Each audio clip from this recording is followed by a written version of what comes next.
Pregnancy के पहले visit पर करवाए जाने वाले टेस्ट के सिलसिले में माई चैनल एशिया पर यह तीसरी वीडियो है। ब्लड ग्रुप और हेपेटाइटिस बी के बारे में कुछ मालूमात मैंने पिछली 2 वीडियोस में बताई हैं। आज प्रेगनेंसी के पहले विजिट पर होने वाले टेस्ट फुल ब्लड काउंट पर बात होगी। इस टेस्ट में हीमोग्लोबिन की मिकदार, प्लेटलेट और इन्फेक्शन का पता लगाया जा सकता है। हीमोग्लोबिन की कमी को एनीमिया कहते हैं। अगर पहले विजिट पर किए गए टेस्ट में हीमोग्लोबिन की मिकदार 11 से कम हो तो एनीमिया कहलाती है, जबकि 7वें माह में 10.5 से कम और डिलीवरी के बाद 10 से कम हो तो इसको एनीमिया कहते हैं। खून में हीमोग्लोबिन कम हो जाए तो थकन, चिड़चिड़ापन और जिस्म में दर्द वगैरह के मसाइल हो सकते हैं, जबकि अगर ये कमी बहुत शदीद हो तो इसके असरात बच्चे पर भी हो सकते हैं, मसलन बच्चे का वज़न कम होना और बच्चे में खून की कमी हो जाना।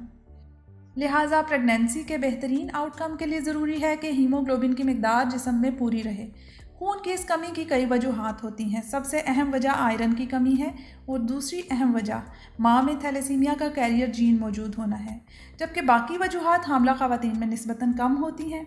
इसलिए अगर पहले विज़िट पर आपका हीमोग्लोबिन 11 से कम हो तो डॉक्टर की हिदायत के मुताबिक आयरन की गोली खाएं और तकरीबन 2 महीने के बाद दोबारा टेस्ट करवा कर देखें और ये चेक करें कि गोली का असर हो रहा है या नहीं। अगर HB हनूज़ कम हो तो फिर खून में आयरन की मिकदार का टेस्ट यानी सीरम फेरेटिन और थैलेसीमिया कैरियर जीन्स का टेस्ट यानी कि हीमोग्लोबिन इलेक्ट्रोफोरेसिस करवाएं, ताकि असल वजह का पता लगने के बाद उस वजह के हिसाब से इलाज किया जा सके और जिस्म में हीमोग्लोबिन की कमी को बर वक्त पूरा करके एक सेहतमंद माँ के साथ एक सेहतमंद बच्चे की पैदाइश मुमकिन हो सके। अगर आप सीरम फेरेटिन और हीमोग्लोबिन इलेक्ट्रोफोरेसिस के टेस्ट के रिज़ल्ट के हवाले से खून की कमी का इलाज जानना चाहती हैं तो कमेंट सेक्शन में लिखें, ताकि मैं आप लोगों के लिए इन दोनों पर अलग अलग वीडियोस बना सकूं।